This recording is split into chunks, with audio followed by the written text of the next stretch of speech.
I have nothing. That'll be good enough. Okay.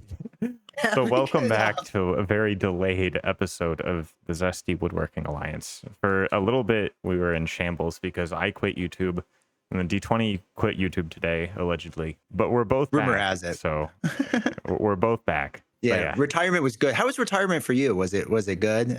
Fun? it was great. I got a lot of stuff done that wasn't anything to do with YouTube. It was a good time. I don't Feels dislike good, yeah. YouTube, but I'm enjoying the music projects I've been starting. That's But exciting. now I'm excited Marvel to hear all of Champions is roping me back in with all these Civil War nonsense, so I gotta talk about it. Luckily, it's delayed, so you have even more time to talk about it. So we got that going for us. I didn't know that. Yeah, it was supposed to come out in September, I guess, and now it's coming out in October, according to the Asmodee website. And like everyone's like, "Oh no, it's delayed." And it's like I feel like in every country but America, it gets delayed constantly. So it's it's just our turn, I guess, for the world to be delayed. And whatever, what's one more month at this point? Make it perfect, make it right. Yeah, and speaking of things that are gonna be perfect and right, this episode's gonna be all about the PvP mode. So yeah, the article that came out that was advertising the box gave like a really I guess I shouldn't say super detailed, but it was really long for a preview article to cover the setup of how this is going to work. So we have, based off of that article, most of how it works, it seems like. I'm hoping that there's going to be some surprises of like different cards and maybe a new mechanic or two that they haven't that they didn't announce in the article, but we have the main framework, it seems. And this video is just gonna be all about that. We can go over the outline now. So we're gonna talk about what PvP is first, so that everyone understands it and we're all talking about the same thing. And I wanted to start with some optimism about it. So I wanted to actually talk about like when we're talking about what it is, to also talk about what's cool about it, because I do have concerns, which I do want to talk about next. And I don't want the whole video to be negative, because a new mode of play coming to the game, when it's a game where you can just like do whatever you want with your cards, I'm never going to be against that. So I don't want to make the whole thing negative, even if I have some critiques of what we've seen so far. And then I threw together with just a quick brainstorming session features that I hope come with it, that either I hope are going to be reveals for it, or things that I was kind of sad to see that we didn't have. And then we can just do a recap there. And you don't have to be positive if you don't want to, D20, but this is just my outline. You can do what you want. Yeah. I mean, I have some positive things to say about. I mean, it's only going to take a couple minutes, but I have some positive things to say. So don't worry too much. Okay, that's good. So now, since we're going to talk about the good stuff, I brought some rose-colored glasses. Oh, that looks good. You're looking good. I love it. Thanks. I'm going full optimism mode here, so you can see based off the color of my glasses if I'm positive or not. You better have negative glasses too for the next section. I have normal glasses for the next one. Okay. Okay, so this is kind of the setup. I simplified that last one into being just one of the hero sides, because we don't really need to see both. It's a symmetrical one, and it seems to work like this. So the example they gave was a 2-player versus 2-player mode, where Spider-Man and Black Panther are on a team, and then She-Hulk and Captain Marvel are on a team. And you sort of, the biggest new mechanic here is that you have a leader, which is essentially the villain. The leader and the encounter deck and the main scheme deck will function like normal, and you can just play a normal game of Marvel Champions. And then you get this bonus mode where then your leaders start interacting with the enemy player. So in the Captain Marvel and She-Hulk will be on the other side, and when Iron Man, so for their encounter phase, Iron Man, who is our leader, sorry, I'm getting this mixed up. Our leader is on the other side. The enemy leader is Iron Man. So She-Hulk and Captain Marvel's leader is Iron Man, who is engaged with us. So on our villain phase, the enemy leader, Iron Man, will just attack each of us, and add threat to the main scheme if it's a scheme activation, and it's just kind of normal there. And then another cool thing is that there's this side scheme that comes up. So Mhm. the side schemes, from what I could tell, are actually sort of like a deck that you create to go against the opponent. So Mhm. there's, I don't know exactly how many there are to choose from. Looks like there's 8, because the resistance is 5 of 8. So it looks like there's 8 here to choose from, and then you choose your side schemes and your main schemes to create your leader to create your deck against the opponent. So there's Iron Man leader with the main scheme deck and the side scheme choosing sides. Uh, wait, I don't want to. No, I'm mixing the choosing sides. I think is there the whole time, and then the main Mhm. scheme deck is the one that you choose the deck where you choose your 1B and you choose your 2B that will have different abilities. So I guess we can just start by maybe reading through here just to look at the example that they gave. So Iron Man is a 1 scheme with the asterisk, meaning that the asterisk signifies that there's an ability that triggers based off of the scheme. And then 1 attack, he has the Avenger trait. And then his ability is that he gets +1 scheme for each tech attachment on him to a maximum of +3 scheme. And then set up, the enemy team searches the encounter deck for an Iron Man attachment, and your team reveals it. So he's very similar to the hero, which I think is going to be a theme for this whole box, where the Iron Man hero likes putting tech to like uh, increase his hand size and get more abilities, and then the leader is just using the tech to get more scheme. And he's paired up with this cutoff support. If there's more than 1 player on your team, the stage gains hinder 2, which is just like multiplayer balancing. And then the force interrupt is when a player reveals a treachery, place 1 threat here.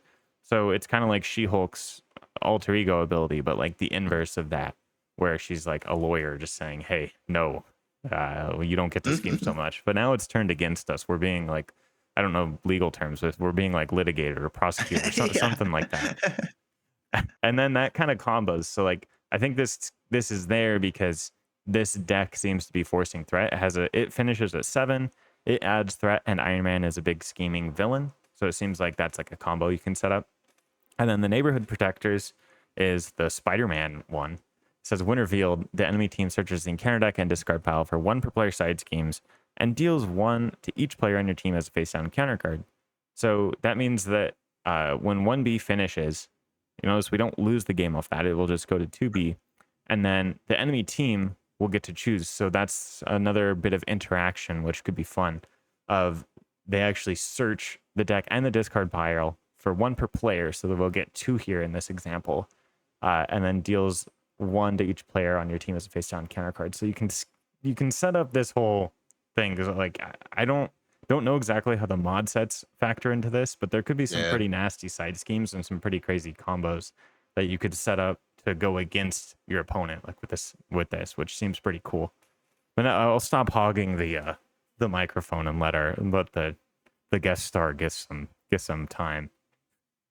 No, I think that's good. I think one thing I just want to point out, and while this might sound negative, and it's not meant to be, is that you're kind of having a hard time explaining through it. And I think this is a part of the quote unquote problem, but this is like an early bird problem, right? Like once this comes out, this issue gets solved. I'm just like, I feel like the interaction and trying to explain how it's going to go. Like, I feel like for you and me, when we get this game and play it and we'll see it, we'll be like, oh, okay, this makes sense. Like this will work through just fine. It'll be interesting to see how smooth it works when it actually goes through. But Yeah, yeah, I mean, I guess we'll get to more of that stuff later. But it's just like right now, this my one issue right now really is just that, like we kind of understand how it's working. We kind of get how it works, but there's a lot of question marks even when you're explaining it, and you did a good job explaining it. That's just like, well, wait, like I don't know exactly how that's going to go here and how that's going to go there, and that's not like a forever problem. That's just a problem before we get the actual product. Is all. yeah. I expect it might be a lot for a new player, but I Yeah. really think I think it'll be pretty intuitive Yeah. to play Yeah. I think so out. too. Like despite it being a little difficult to explain it off of the tiny picture when everything is very red, It I think it'll work out. Maybe I'll edit it down to be a little more concise on my description, so it looks like you're just flaming me. No, no, no. They'll know the truth. The D20 doesn't do that. But no, I think that's a good description, and I think well, I guess we'll wait until we start doing positives, and I'll be super positive for you. Yeah, and I wanted to go a little more into this side scheme, the choosing sides, Okay. because I think this is kind of is really necessary for this mode to feel fun. And the way it works is it's permanent. And the permanent, for anyone that's new watching this, is just means that you can't get rid of it by any means. So like if you defeat the side scheme, remove all the threat, it doesn't mean it goes away. You can't discard it. Abilities like Vivian that like blank a text box, it doesn't work on permanent cards. So just permanent just means that you can't do anything about it. What is printed on the card will happen. And it says the enemy leader cannot take more than 2 damage from each attack, which is nice from a balancing perspective, I think, because Yeah. that's a big concern of just like, one-shotting both sides of the villain and then the game's over in one turn. That's not very cool, but this will slow it down a little bit.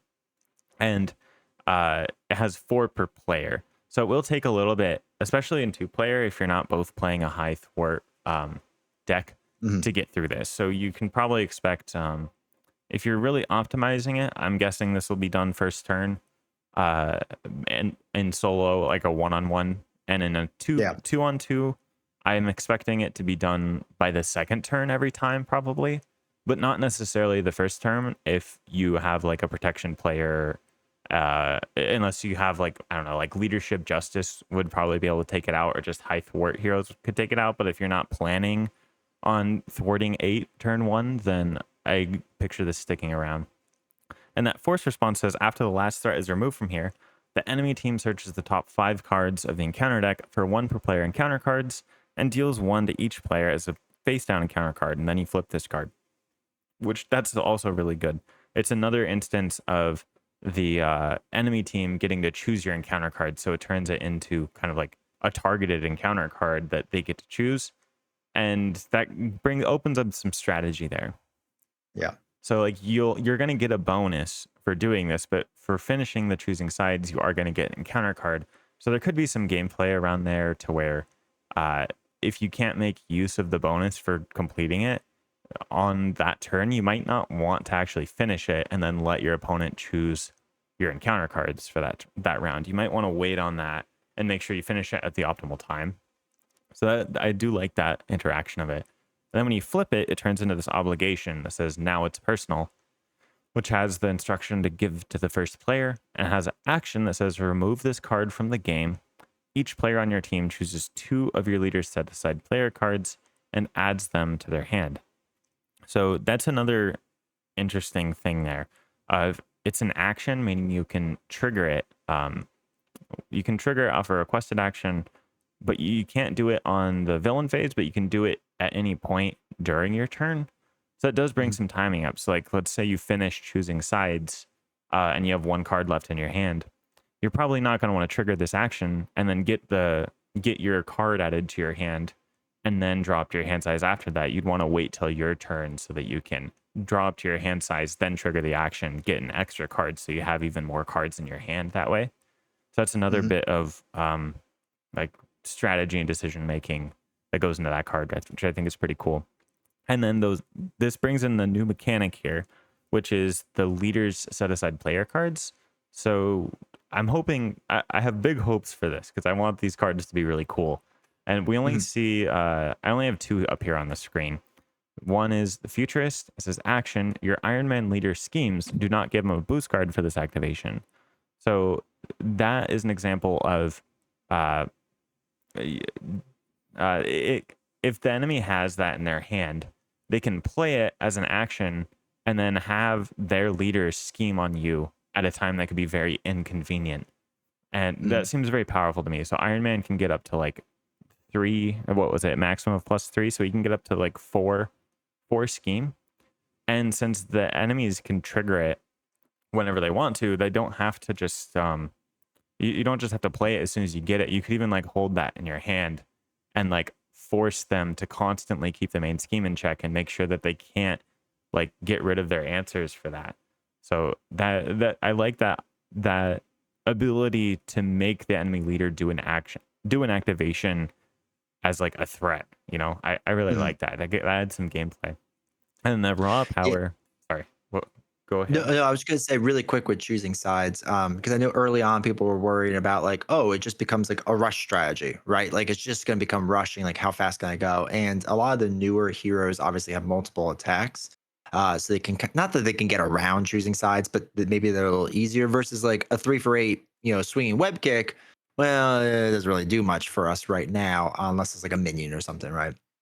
Um, so I think it will be interesting, and the interesting gameplay, like you were saying, is okay. How quickly do I want to get rid of choosing sides? Because it's going to benefit the other side, the other player, by getting the encounter card and whatnot. But can I now do swinging web kick right onto the leader? So how aggressive do you want to be with that? Versus now they're going to come back and hit you really hard. And this is actually one of the things I am excited about PvP for, is that I do think it's going to be very interesting decision making, and I'm sure people smarter than me will figure it out pretty quick of just like, no, no, this is like the best strategy of what you should do. But I'm hoping it's not like that simple, because there are a lot of well, I mean, there's what, 5 standard PvP cards. So I'm hoping with that okay, there's 5 different ones, the strategy will be pretty different for each one, and I think that will hopefully change the game enough, or change the PvP game enough, that's like, okay, like I actually have to like recalibrate my kind of entire strategy around whatever this new thing is. Yeah, I think we can probably skip talking about the Captain Marvel one just because Captain Marvel's not on screen. But all the viewer needs to know is that ability interacts with the Captain Marvel's leader ability. So the theme of these are just like, seems like your leader is going to get to do something to actually take an action that's not just the pre-programmed, attack, flip a boost, Yeah. deal an encounter card, that type of thing. So I do really like this mechanic, and I'm glad that they inhibited the rush strategy a little bit, because Yeah. before I really dug into it, when I looked at the mode, I was like, really? It's just like you just one shot Hulk smash. the leader, yeah. So I'm glad that they put some countermeasures in to Agreed. make it last a little longer, and also um, bring it into balance a bit more, and then give way for this mechanic with the leader cards. I really like that. Mhm. Okay, and then on to the standard PvP set. Maybe you can do this one. Okay, so they have the standard PvP. We have Righteous Cause. One of the cards that will be a treachery. One revealed, the enemy leader schemes. If there's more than one player on your team, give the enemy leader an additional boost card for this activation. And one of the things I want to point out is I feel like really for the past, like, it feels like 5 or so cycles, they've done a really good job of balancing like solo play and like 2 player play and 3 player play. And I think I don't know this for a fact, but it feels like they've taken more time realizing, okay, like people play this at different player counts. So I'm happy that, it's something like that, right? More than one player, it changes the game up and whatnot. And I think this is really important and something that should be kind of emphasized, because I know a lot of people give them hard times, even me, of just saying like, oh, they're not balancing well enough. It seems like they've taken that into account, which is really nice.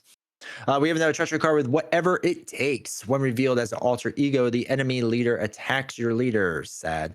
And when revealed as a hero, the enemy leader attacks you. So it's kind of interesting again, even if you're alter ego and you're like, oh, they're just going to scheme and it's really low. Well, maybe not with this card, right? With this, they could be attacking your leader or attacking you. So you have to be prepared for that. Then we have targeted strike. It's a when revealed treachery. The enemy team searches the top 5 cards of the encounter deck for a card and deals it to you as a face down encounter card. More encounter cards equal bad time. So excited for that to kind of throw your opponent off. And then then we have the choosing sides, and now it's personal cards again. Yeah, and we are missing one because like there's 5, but we only see 4 of Mhm. them, and I'm It's gonna be like you guessing just get nuked. I'm guessing it's gonna, because like these are all like analogs to the standard set. There's like Yeah. advanced, there's assault, and then there's like gang up, kind of, but like converted into the enemy team like working together to deal you cards, and then they didn't have Shadow of the Past here, so I'm Or card wondering. off guard. Either one, right? Yeah, I'm hoping for like a fun like like Shadow of the Past type thing. Maybe you can do something to like recruit I'm the gonna get that nemesis every in. time. That's all I'm gonna get is my opponent. They're gonna be like D20 Shadow of the Past, Shadow of the Past. Haha, Spider-Man. Yeah, imagine you Um, play PvP and then you just get the Shadow of the Past every turn one, and you're playing yeah. Valkyrie, so you can't do anything. Yeah. And I'm like, okay, good game. Have fun. I really enjoyed that. Thank you. Um, but yeah, it's that's a good point too that they are kind of emulating the standard set there, and it'll be interesting to see because it is five to down from 7 to 5, so it'll be interesting to see what that last one is. Yes, and it looks like there'll be two of these sets. So one set will go into your encounter deck, and Yeah, then one set will go into the enemy encounter deck. So you'll both be playing with a version of this standard set. yeah. And I think that's not as exciting here as the other stuff, but did need to cover it. And now, unfortunately, I think But it's wait, can I do one time. more positive thing? Yeah, Can yeah, I do yeah, one yeah, more yeah. positive thing really fast? Okay. What I will say really quick, and this is like really weird and silly positive things. But I really enjoy that they've done a good job with like the leader, Spider Woman, and Captain America to make it feel like the hero version of it. And I think this is weirdly important to me because I didn't want it to just be like this like weird off Spider Woman or this weird off Captain America. Like it's cool that it feels like no, this is the one that I've been playing all this time, and like I finally get to play against it. And this was my biggest hope with Civil War. My hope was that I was going to be able to take my Captain America out of the box and plop it in there. But the next best thing is this, right? Is that you're playing Captain America and he gets his serum, I believe, is one of the cards. Yeah. And he's got his shield toss and his shield block and his obviously his shield and whatnot. And then for um what's her face? Spider Woman, she has her finesse card, right? And her pheromones card. So I think it's really cool that they made it pretty close to the actual heroes that you have. And I think this is neat. And it would be like for new players, it might not matter as much, but for us that have been around the game for a while, I think it's gonna be cool. It's gonna feel good. It's gonna feel like I'm actually playing my hero or against my hero deck, which I'm actually pretty hyped for that and pretty excited for that. Yeah, I guess before we go on to the concerns, I can end with a positive thing here too. I think the thing about this that I like the most, from what we've talked from what I've seen from the article, is uh, sort of the variability and how one game can go to the next, and that you actually have Mm, choices. So I really like putting together an enemy leader and a main scheme deck that go together in a way that I'm assuming like you could do it as a surprise. Like if mm. we were playing against Yeah. each other, you wouldn't know what second main scheme I chose. Yep. And especially if we build our decks before we do that, I think that could be a really fun way of playing it, of like having it be a secret, and then it's just like this surprise, and like maybe you can like set it up to like make your opponent fall into a trap, that type of thing. And I do like the how the things they've done, like targeted strike. I really like targeted strike of when revealed, the enemy team searches top 5 of the cards within counter deck for a card and deals it to you as a face down counter card. I like these different instances where you get to choose what encounter card your opponent gets, because Yes. we've all, Agreed. if you've ever played against like Ronin, for instance, you know that the encounter card you get changes Mm, immensely how it goes. So, like some games, you just get lucky and you just avoid all of the encounter cards that are bad. yep. And some games, you get horribly unlucky and then you just lose and there was nothing you could have done. And then giving a little control to the opponents, but not full control. They can't like search the whole deck, but just Right. like the encounter phase. Like Spider. Like, again, a 2-player game, you'd have like 4 encounter cards, like 2 boost cards, and then 2 encounter cards that you'd see. So like in this situation, so you get to look at 5, which is that plus 1 more, and then you get to Mm, choose how that plays out. Not all the way, but you get to choose like an encounter card from there to deal to them, and I really like that. yeah. Yeah. Agreed. Agreed. Okay, now unfortunately the glasses have to come off, and I'm back to just a It's normal person. normal lime.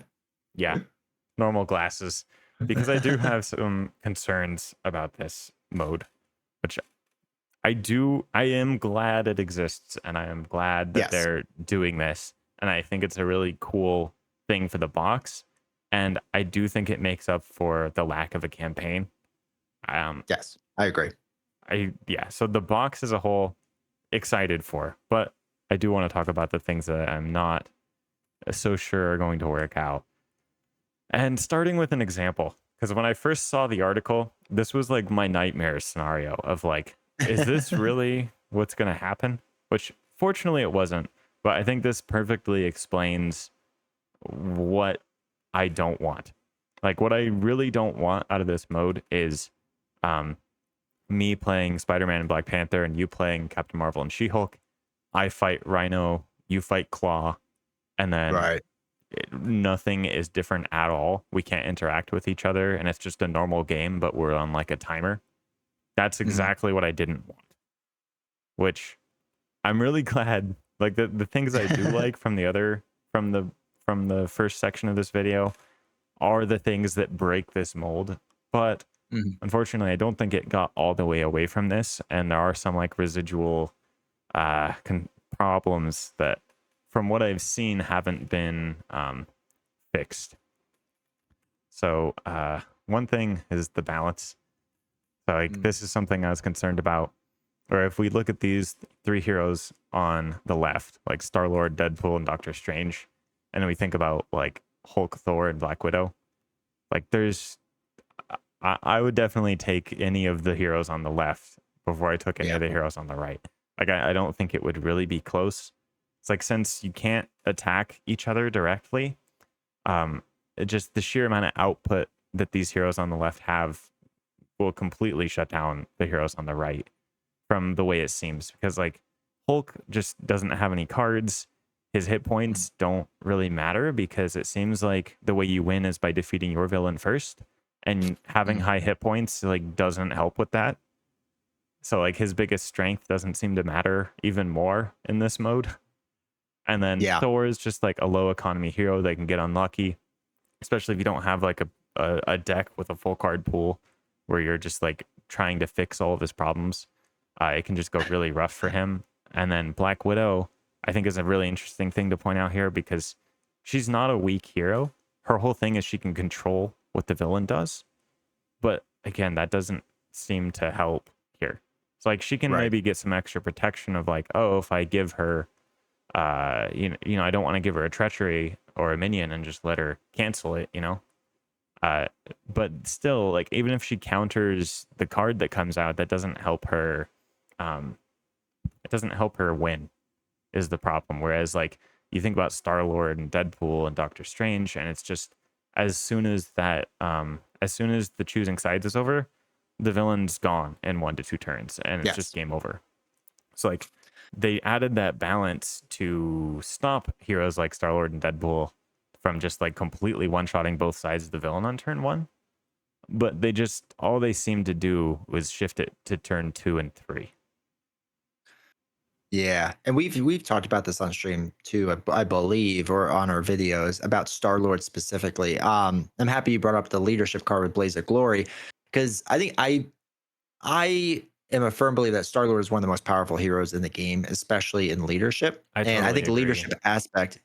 leadership aspect is going to be really good. Because if you have to do a little bit of everything, I want to be leadership then, because leadership is really good at doing a little bit of everything with your allies and getting them in and all that fun stuff. And I think it's gonna be a race to see, because like, okay, protection, I would argue, is probably one of the most balanced aspects right now, but it's a slower kind of pace, kind of like what Black Widow is. You're trying to control the board more, you're trying to do different things. I'm not gonna want to be protection. I don't want to be aggression either. And I love aggression and I love justice. Leadership to me seems like the clear favorite, because you're trying to do a little bit of everything. And Star Lord is incredibly good at doing a little bit of everything. And then when he has to, just going absolutely bonkers on whatever it is on the board. So I agree with you 100%. Like the balance, like you have to balance your heroes against each other first. It seems like if you and I were playing against each other and you were like, "Hey, I'm gonna be Star Lord," it's like, "Oh, okay, now this limits who I should really be," because Valkyrie probably not the best option here against you But she's unless you're the playing like a goat. Hulk. She is. Maybe she's not the PvP goat. Maybe she's just the PvE goat. But yeah, I so this balance problem, it's a concern for me, but doesn't matter. So like to me, this matters and doesn't matter all at the same time. Because Mhm. like when I'm playing with my friends, I can craft an experience that will be fun for me. Is Right. how I look at this. Like I'll like what you said. Like if you know that I'm playing Star Lord, you're not gonna come in with Hulk. Yeah. Like you'll bring something else strong, or then or we could just like not build the strongest decks possible. We could play like precon strength level decks against each other, or like maybe we both have to play protection, or maybe it's like Hulk has a unlimited card pool and like I have to Mhm. play a precon deck of a different hero or something like that. It's like when you're playing with your friends, you can make it fun, Mhm.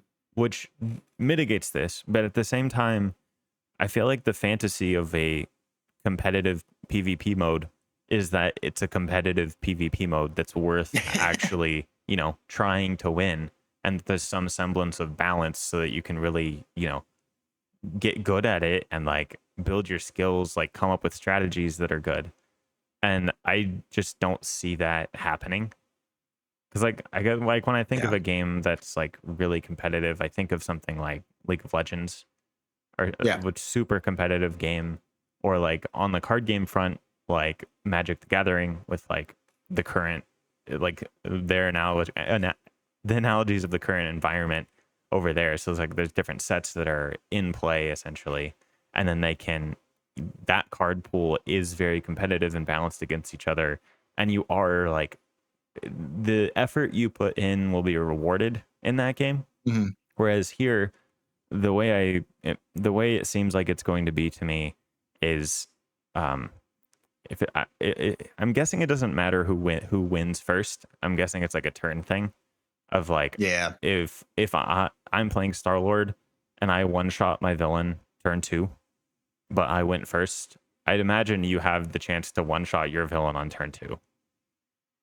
I'd hope so Yeah. at least, but I hope so too. But the other thing too is like we're talking about this in the way that like you and I that truly know the game understand it and can say, okay, we can personally balance this and make this work. I try to always think about it with novels, right? Where she doesn't really know a lot about the game. So what if two novelses got this box and tried to play, right? And they don't understand that Star Lord is crazy good and Hulk is not crazy good, like, and they just go and have play, and then it's this wildly unbalanced game. They're just gonna have a bad time, and it's gonna drive them away from the game. And that's one of my fears with that. Is like, yes, most people that are probably listening to this video go, I know this game inside and out. This is not relevant to me, and that's true. I think for more experienced players, they'll be fine. For the people that are just kind of getting into it, Civil War is like their second box or their third box or whatever.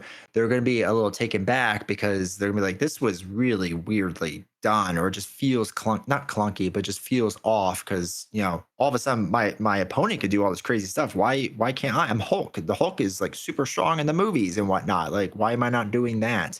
So yeah, so I agree with you that like we can cultivate a really good experience and make it really fun and enjoyable for our teammates. And that's going to be a part of my job when I play with other people is be like, hey, okay, you pick who you want to be, and I will pick someone that will complement it and be on the same playing level versus new people getting into the game. They're just going to, I really like Doctor Strange. Well, I really like Thor. All right, let's see what happens. Surely they're not that different. yeah, what that probably will happen. That reminds me of a time, the very first time that I played the Star Wars Unlimited. I played it with my Yeah. girlfriend, and she got a she got a bad hand, and I got a good hand.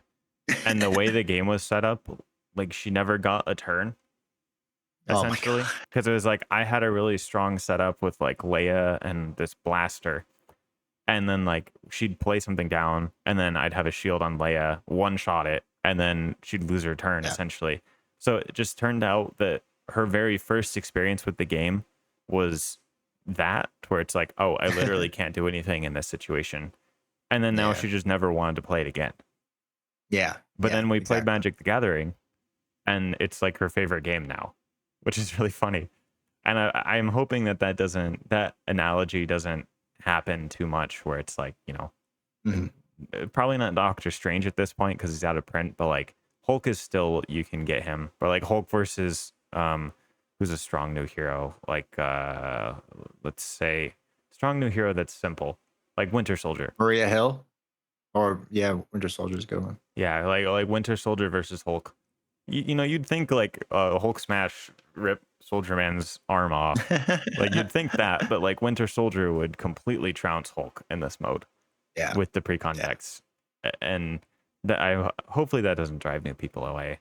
But then the other thing, like the thing about like Magic the Gathering or something that's a competitive card game of having cards that are, you know, legal for tournament play and not legal for tournament play. I'm really hoping that that's not what the current environment is, because like if the current yeah. environment is like balancing for PvP mode, then I don't know. It's like this is like not quite tinfoil hat theory, but like I'm just hoping that if the current environment is being made to balance the PvP mode, that it's not the same exact cards that are the technically correct current environment for the PvE mode as well. Like, Yeah, I'm gonna guess that this is like a one thing, and then they never do this again. And then this is just like their one-off box, like, hey, we're gonna give you PvP mode because or the community has begged for this for God 6 years now. So I'm thinking they're like, here, take this box, go have fun. We're gonna not print it after a couple of years. yeah, I don't know. I don't have experience with their other games, so like, Mm, yeah, that's just a fear of mine though. that's Like fair, Blaze yeah. of Glory, for instance. I don't want Blaze of Glory to be a like taboo card because of the Yeah, PvP mode. Because it's right. just it's one of the coolest, most fun cards in the entire game for me. It like sets up those big turns, and it's not broken unless you use it really well, which is a really good Mm, state for playing against, you know, the playing the normal game. But the right. way it works in this, it probably means that Star Lord can guaranteed finish the side scheme and one shot both sides of the villain on turn 2 with a good deck. Yes. That's probably what that means, because you just can Yeah. have one ally finish it with one Blaze of Glory thwart, and then you just go all in, and like 30 damage isn't a problem for Star Lord. Yeah. So that's Blaze of Glory seems like it's gonna be really good, and I don't want to see that disappear. It won't disappear technically, but I don't want to see it be in the space of like people thinking that it's not okay to use it in the normal game because of that. And then Yeah. I brought That's up fair. Moon Girl and Web of Life and Destiny because it's just like they're just representing cards that aren't balanced to me. Like they're just Mhm. clearly way too strong. And I think it's okay. Maybe not Moon Girl, but definitely Yes. Web of Life and Destiny. And Moon Girl's fine, depending, because you always can just. It's similar to Nick Fury. It's in like that space of like you can use her or you're not, and like how that affects your opinion and Mhm. whatever. But Web of Life and Destiny is like incredibly broken and also incredibly fun. And I've never seen anyone just complaining about this card ruining the game. But Right. Yeah. but Yeah. it could really be a problem if they're wanting this PvP mode to actually be really balanced. Of like, what do you do? Do you want to take away the Web Warriors just like auto win condition essentially? Like that seems a little lame. Of like, I'm playing the Web Warriors, but I can't use the Web of Life and Destiny.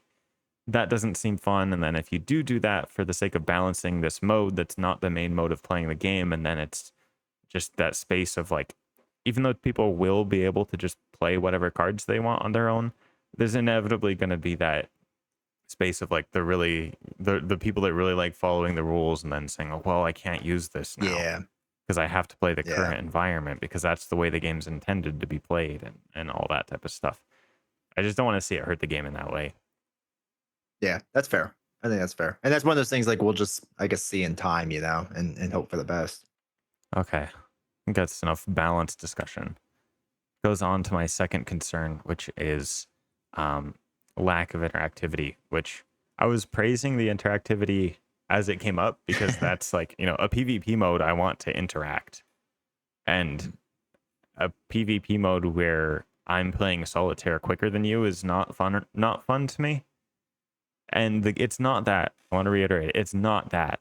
But the problem is that from the article we saw, where we saw a bunch of different cards, these are the only ones that were really interacting. It's like targeted strike, I think is great of getting to deal encounter cards.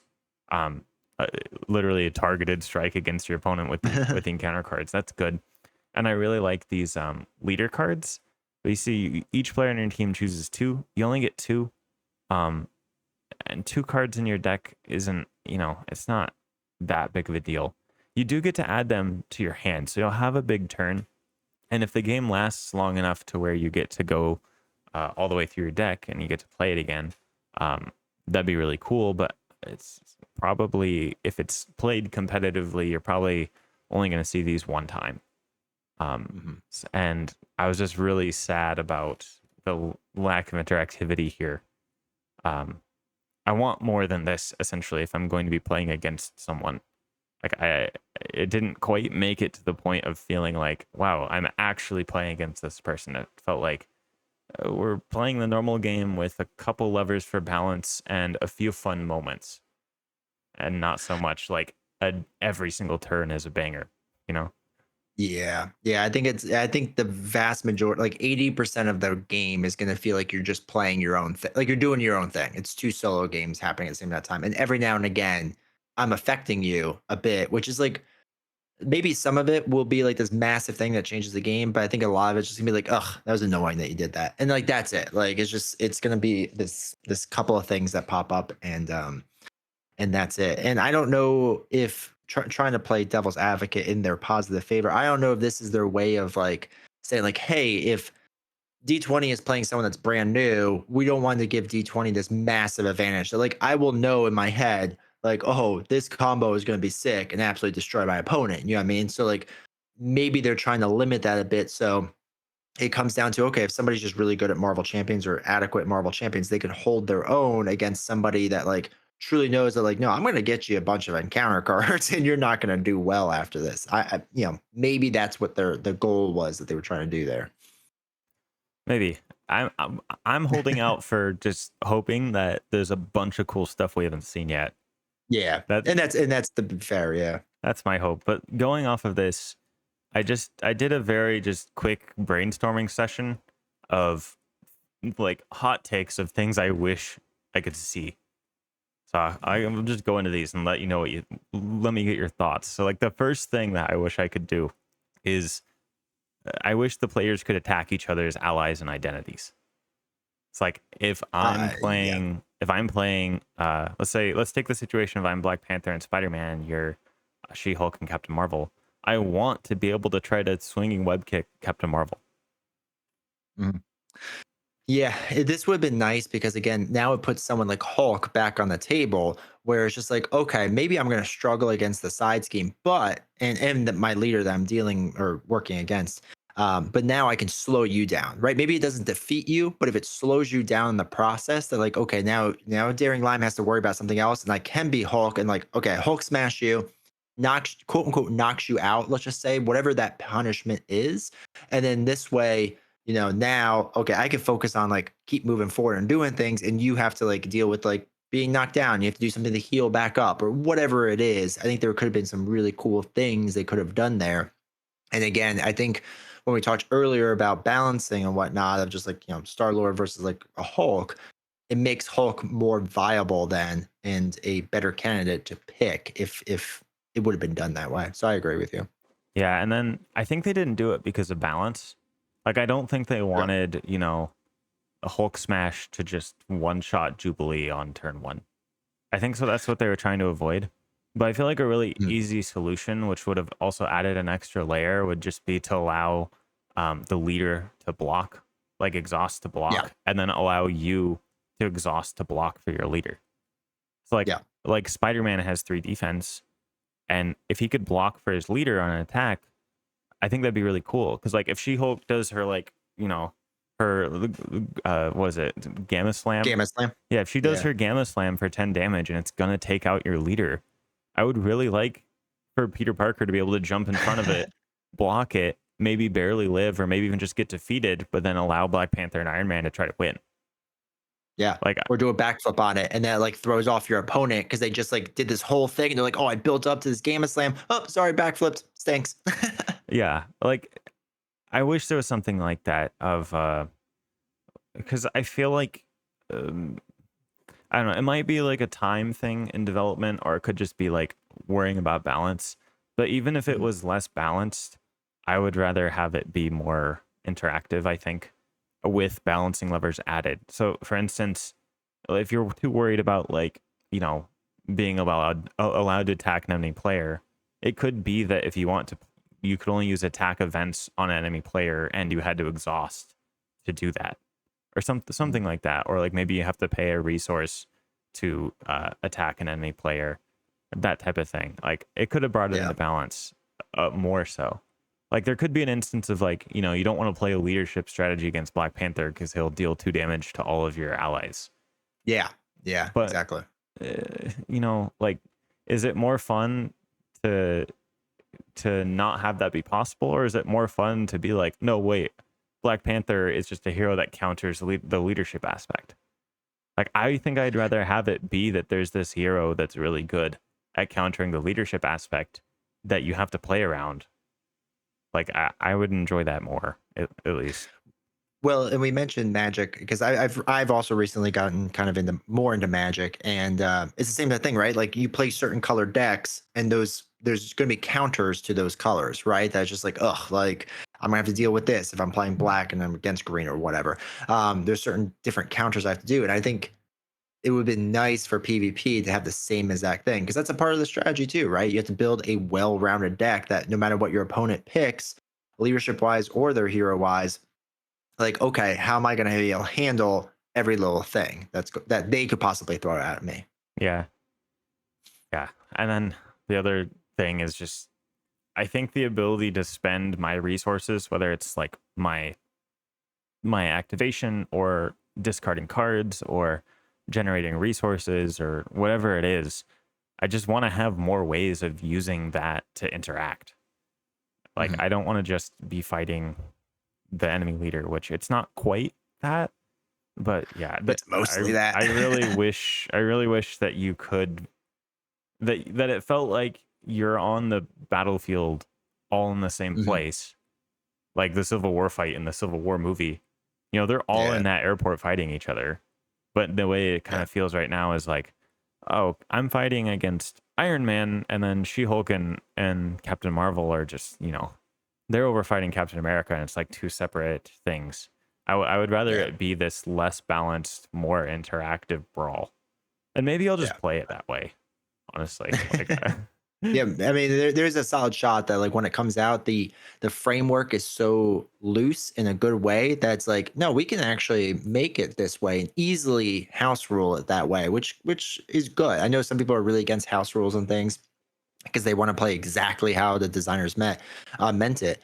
But if it leaves it open to interpretation or leaves it into like ways that you can mess around with things differently, I'm down with that. I think that's cool.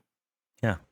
So then, apart from things that I was just wish that I could do, I just brainstormed a few different mechanics that um, I'm hoping are things that we'll get later, or things that they haven't revealed, or just things that I wish we had again. But I don't have any proof that these will happen, and they likely won't. But I'm holding out. So like one thing is I would really like side quests where each player can have like, you know, a goal cards. Like let's say Spider-Man has a list of things that he wants to accomplish during the game, and Black Panther has their own list, and like so there'd be four in this case of ulterior motives and ulterior goals that these characters have, and then that could Mhm. interact in a fun way where you could get rewarded for finishing that. It's like if Yeah. Spider-Man needs to, I don't know, let's say he has to defeat like two minions or something like that, and after he defeats those two minions he gets, I don't know, he gets paid from the Daily Bugle for taking pictures or something, and then he gets to draw a couple cards. Like that's a really really simple example, but things like that could be fun of hidden variables that people don't know about. Because like I feel Yeah. like when there's a big thing in competitive games is like the idea that the threat of doing something is sometimes better than actually doing it. Like if you have a really Yes. strong card in your hand, as soon as you play it, you no longer have that card and they don't have to play around it anymore. So like, Mhm. especially, and also if they don't know what cards in your hand, like if you're sitting on like a bunch of lands and Magic, uh, you might want to just not play one every single turn so they can at least, like if you have enough Yeah. land out Wonder. already, be like maybe just like those like animals that like puff up and just get all scary. Just hope it works. I really like hidden variables to where you don't know what's going on. It's like that's something I think would be cool. I kind of going along with that. It'd be really cool. And this is, I think, was it Nemesis does this, and I know other games too, but that's the one I could think of where like you have like almost secret objectives would have been really fun too. That could like either score points or whatever, done something where your opponent doesn't know that you're trying to do something else on the side here, but you know what you're trying to do. And it'd be nice to like secretly work on that. Now, maybe that makes the game too convoluted and too much, and that's why you don't do things like that. But still, it's like some hidden information like that, I think is always really fun in a PvP. Kind of like what you're saying with Magic of not knowing the hand and whatever, but same exact idea, just implemented a little bit differently. Yeah, it's like the things on the left are things that I added that if it's not here originally, there's no hope. Like it's just not going to be part of Yeah. it. It's not going to be designed around. But these things on the right um, are things that if even if it's not here, they could still add.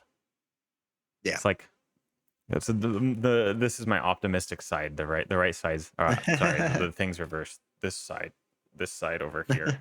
That side is my The optimistic D20 side. side. Yeah, D20 is on the optimism side. Another thing that is pretty simple is just like traps. Like if you could just shuffle cards into the enemy player decks that are a function like encounter cards, I think that'd be really cool. If like Yeah, maybe it even looks like a player card too, like it has a player card back or something, but when you that'd be draw it, sweet. it's like Mysterio or Mystique or something like that, to where it's a trap that you set up. Like I think that's more fun too than when it happens in the PvE mode. Because like when it Yeah. happens in the PvE mode and like Mystique comes in and assassinates Robert Kelly, that's And then you're just done. yeah, that's just, it's kind of frustrating. But when you're playing against an enemy, I feel like it's less frustrating when something like that happens to you because you're playing against someone that's trying to do something. Yeah. And I think that'd be a really cool design space of shuffling things into the enemy's deck in a PvP mode. Yeah, that'd be neat. It'd be very unique too. Like, there's not many PvP games that really do stuff like that, or PvP card games, I should say. I'm sure they do in instances, but it'd be unique, and it would make Marvel Champions unique in that sense if they did something like that. So that'd be cool. What do you think about this next bullet without me reading it before I The say environments. anything? So yeah, environments with interrupt response actions that players can trigger to interact with the enemy team cards. Yeah, I like that. I like that. My only concern, I guess, with that is the like. Well, I guess I'll get into that in a little bit, but is how much stuff there is to like double check on the table and read, and I just feel like we don't want it to be overwhelming. But if it's simple stuff that like we can easily check over and over, I like the idea. I think the idea is cool. Yeah, Let me go to the next one too. my Oh yeah, thought with that is that I agree. I agree in the PvE mode that's really hard because they're forced interrupts and forced responses yeah, that you miss and it changes the game. But in a PvP mode, if it's just an interrupt response or action and you forget to take that, that's a that's not a big deal. yeah, it's not game change. It's just like genuinely a mistake because it doesn't leave you. I don't think it'd Yeah. leave you with that feeling of like, oh, well, I messed it up, so now it doesn't count. I feel like it'd give like design space to like do stuff. I agree. And you're right. That's a big part of PvP, which is really nice because like when you're playing against someone else and I look at my board state and I'm like, oh, I should have done that against Daring Lion. Like it's right there. Like as a solo player or a co-op player, you're like, well, we just like kind of ruined the game, right? You're 100% right. It's just like, well, the villain should have been a lot stronger and should have done all this stuff, but it didn't. Versus PvP, it's like, no, I messed up as a player and this is a part of becoming a better player. So that makes sense. Yeah. And All then right, let me see. Oh, good. oh, you can do it. I didn't know what I was gonna say. I was just gonna say stuff. Well, I was gonna move into leader schemes. Encounter cards that go into the encounter deck that are player side schemes for your team. Um, Oh, to like help you? Is that what you're saying there? Yeah, I think like a analogous to a trap of like maybe it could be something that you start with at the beginning of the game. Like you choose like the main scheme deck for your opponent, but you also choose like a couple encounter cards that go into Okay. one of the decks that when they're revealed give you something to do. I think Mhm. that could be cool. Yeah, I like that I idea. just like the idea of shuffling things into decks that will do stuff. All right, and then your last one is in general, having your leaders and counter cards sometimes help you instead of hurting the opponents. 100% agree with that. Because obviously, like with PvP, it's like take that type of things. But in this game of Marvel Champions, you have a space to like really kind of change how PvP is traditionally. So I like that idea of just like, okay, like, yeah, I'm putting this in there, but it's not to like quote unquote get you, even though it's like traditional PvP. This is a PvE game at heart. So let's make it that it is something that helps us out. It is something that changes it a little bit. And maybe I am playing an opponent where I'm just like crushing them and I want to play a little easier for a second to make sure they don't hate the game. It's nice to put that in because it just makes me a little bit stronger and they don't have to like deal with like them getting like another Hulk smashed on them. Yeah, whether it's there at the beginning or not, I really hope that they do that at some point because I feel like it's such Yeah. an easy design space of like, let's say like you get an encounter card, and then instead of uh Captain America attacks you, it says like um it says like Captain America heals or like Yeah. choose a player on not the healing. That's kind of standard, but it could say like uh each player on your team draws a card or something, Yeah. or it could Gets a be tough something status like or whatever. heal your uh, heal an identity on the enemy team or something like that. Yeah. Like that type of design space would be pretty cool, or maybe like add a card from your discard pile to your hand, or there's a lot of different things that it could be that could really give you a lot more options that aren't that would help you and then also give the enemies a break too. Because like if you get stronger, if it'd still be like a break. It'd be like a relief of like, oh, I had 2 health. I'm so glad I didn't get attacked here. Or like, oh, I'm glad that wasn't an advance. Like maybe it's Yeah. equivalently the same, but then it makes it more interactive to where maybe the person you're playing against isn't super good and doesn't capitalize on it and you get like a get out of jail free card, or maybe the player you're playing against is really good and has a really good deck and it's actually worse, but it Yeah. wouldn't feel Yeah. as bad in the moment because you didn't lose right then. Right. No, I agree with that. Yeah, that's all I had there because like when I was making this slideshow I was just thinking of like all the things I wish could be in the mode.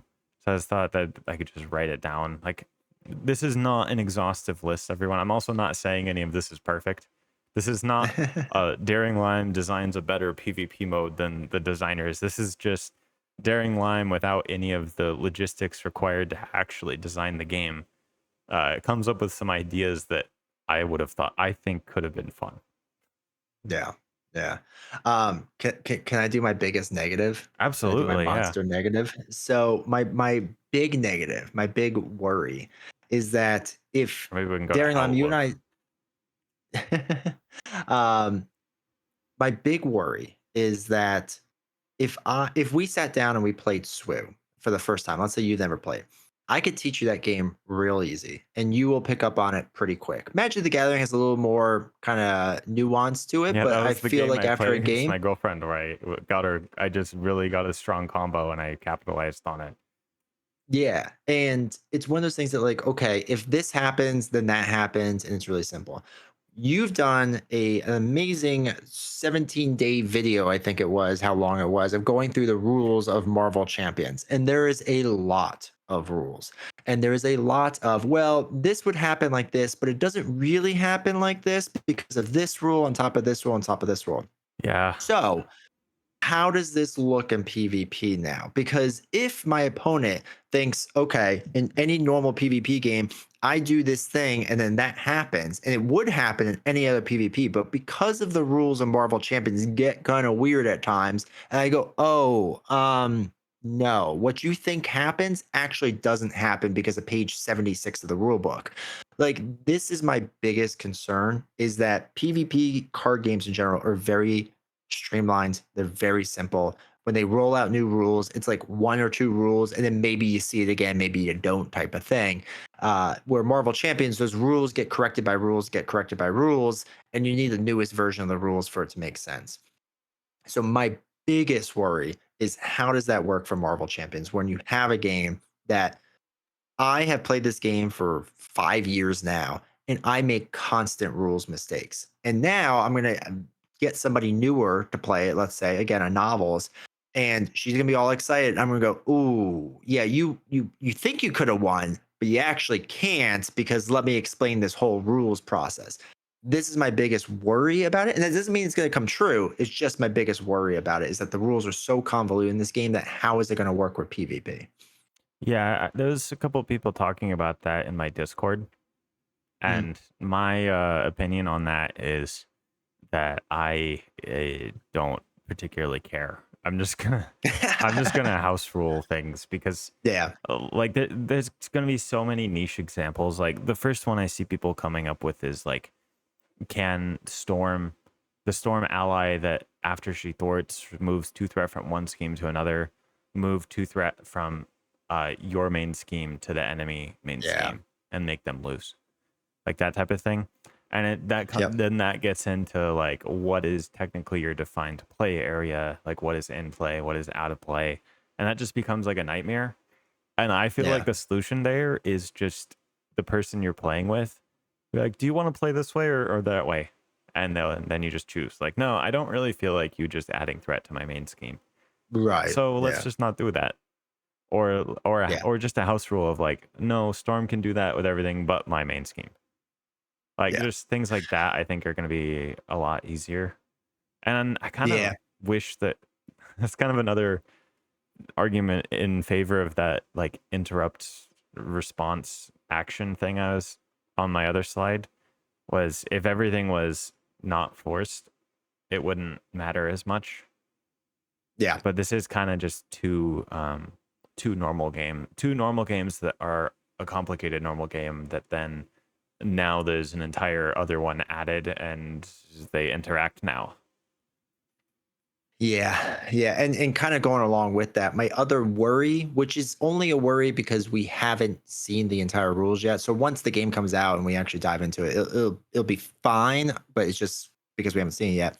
Is how does the timing of things work between players? Like we understand the timing between us and the villain, and it's pretty well defined. But like I assume, like I'm gonna take my turn attacking against my leader and whatnot, and then you're gonna do yours and like if there is interaction now how does that interact and what's the exact timing chart. I hope they're really good in the rule book with this and just spell out or simplify it anyway. I'm just like, this is going to be the timing interaction. And again, this is more of an issue because we don't know yet. Like once we know, we'll know and then it'll be better. But I think this is a big question mark a lot of people have. It's just like, well, what's the timing going to be between people? How is that exactly going to work? Is it going to get kind of really crazy at times where like you do something but interrupt it and then you do a forced response on top of that? Like I could see it going down that way, but at the same time, because of what we said before, that it does seem like kind of a simplified PvP mode where you're doing your own thing. It won't be as big of a deal as some people are worried about. Unfortunately, that might be a big reason why they don't let you attack enemy identities and Yeah, stuff like that. It's probably. just their rules, which is that's really sad to me because it's the rules matter, but I would much rather have less tight rules and then more options. Yeah. No, I feel I like I the rule agree. books And kind of backed themselves in the corner a little bit of like it's so long now and there's so many sub bullets because it's like it kind of like pretends that it works perfectly mhm, because like but it doesn't work perfectly, but they're like trying their best to like, no, we'll get this as close to actually being a perfectly functional thing as we can. But after however many years of that, it just ends up being, now it's untenable. It's still yeah. imperfect and also a barrier to entry. Whereas the very first rulebook that came out is like, does my Hawkeye ally trigger off the drone, or does the drone come out first, or does Ultron get his attack? And it's just like you just whatever, you just choose one. It's not defined. But now so many and things roll with it. are defined that it kind of makes it more complicated than it was intended to be, I think. Yeah, and this is why I do this on a lot of my videos because I really hope that Tony watches this stuff, and hopefully he watches you and will watch this. One of my biggest prayers is I think Tony's true gift is rewriting rules. I think he's done a pretty decent job with the last rule book and like consolidating parts of it, but they only let him go so far.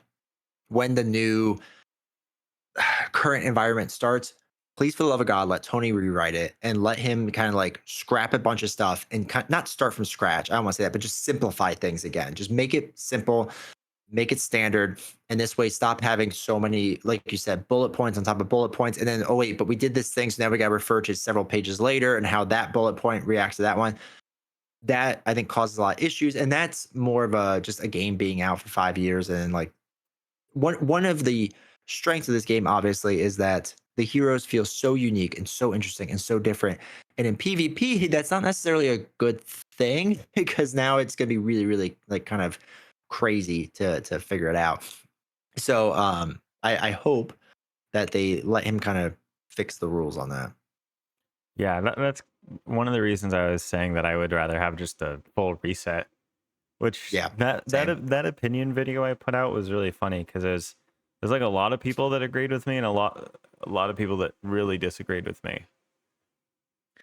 It Yeah, yeah, I mean, I personally would just rather have brand new game and then I just have my essentially functionally infinite amount of combinations of things to play with my old set. Because like I'm never going to be able to go through every hero with every aspect, with every scenario, with every mod set and every player count. Like it's already to the point where I'm never going to experience all the possible things that are out there with the game. yeah. So it's like it's not like the game dies to me if a new one came out. No, no, I agree. I'm fully on the Marvel Champions 2.0 bandwagon. I think it makes sense. I think it's a smart way to do it, especially if you're going to do a current environment and whatnot. You're not letting the old game die. You're just letting it be a different experience, and I think that's an okay thing. It doesn't negate everything that I own. You could still mix and match it in, but Marvel Champions 2.0, just if you're listening to this video, just think about it. Just think about it a little bit. I think once you think about it enough, you'll be like, this isn't so bad. My outlook for the Civil War box, I think, is it's interesting for me because I stopped making videos on a regular basis not that long ago. Like I took like a full like I don't know if it was 2 or 3 months of like not doing anything at all. And now I'm doing things as it comes up, but only when it piques my interest, and I'm not committing myself to like designing an entire website for people to use and like being I don't know. I'm not making effortless videos, but definitely less than a lot of the previous ones I made. But the Civil War box, like I wasn't excited for Falcon and Winter Soldier. Like I picked them up, but it didn't get me like all the way back into the game. I just like Sure. I got them late. I enjoyed playing them. I built a couple decks and then I put it back away. And then Mm, this though, it did get me thinking about it again. It got me excited. It's like the Civil War box was something I was like, oh, I'll obviously get it because I like the game, but yeah. I didn't know how much I was gonna play it. And while the player versus player mode isn't, um, I don't view it as being perfect. I do think it's really cool. And I Yeah. like that they sacrificed the campaign mode, which I do really like the campaign mode. But in its place, we didn't have to sacrifice, just having the different scenarios. And then we also got Yeah. something that I do prefer to the campaign mode. Like I'm much more happy that this PvP mode is coming out than if it was just another campaign mode with mechanic that I'll use sometimes when I have time. Like this is really cool. And despite me thinking that it's flawed and it's not as cool as I wished it could be, I am happy for it, and and it got me more interested in the game than I was 2 months ago. I I've always said I'm very happy when they try new things. I'm happy that they're doing this. I really am, and I'm happy that they're expanding their boundaries on this. It's also makes me happy because this is a thing that's been begged for years by the community, and they said, "Yeah, okay, let's give it a shot, right? Let's do something that really they've never really done with a PvE game before. Let's try PvP." And it shows that they actually listen to the community, that they actually like, okay, like is this a thing that we can do? Well, let's give it the old college try and try it. So I think that's something that should also be commended for them because it's cool that they listen and they're willing to try new things. And I would rather have Marvel champions try new things than just kind of do the same thing over and over and over. Because again, I know some people are giving a hard time for the Civil War like PvP thing, and the other option would have been, yeah, you could have like scenarios where you play against like the heroes and whatever, but like it just would have been. I don't want to say more of the same because that's not being fair to them, but kind of more of the same. And now we are getting a truly different and unique experience that maybe we see more of, maybe we don't, but at least we get to experience it at least once. Yeah, I think that's a great place to end. Yeah, uh, Positivity, I like it. I am happy. I don't think it's perfect, and I am excited and glad that it exists. Same, same. I guess that brings whatever episode this is of the Zesty Woodworking Alliance to a close. Thank you to everyone that made it this far through all of the ramblings and the big wait between the episodes. But I cannot make any promises as to how often these will come out. But thank you for watching. I appreciate it. Stay zesty, Cool. everyone. See you next time.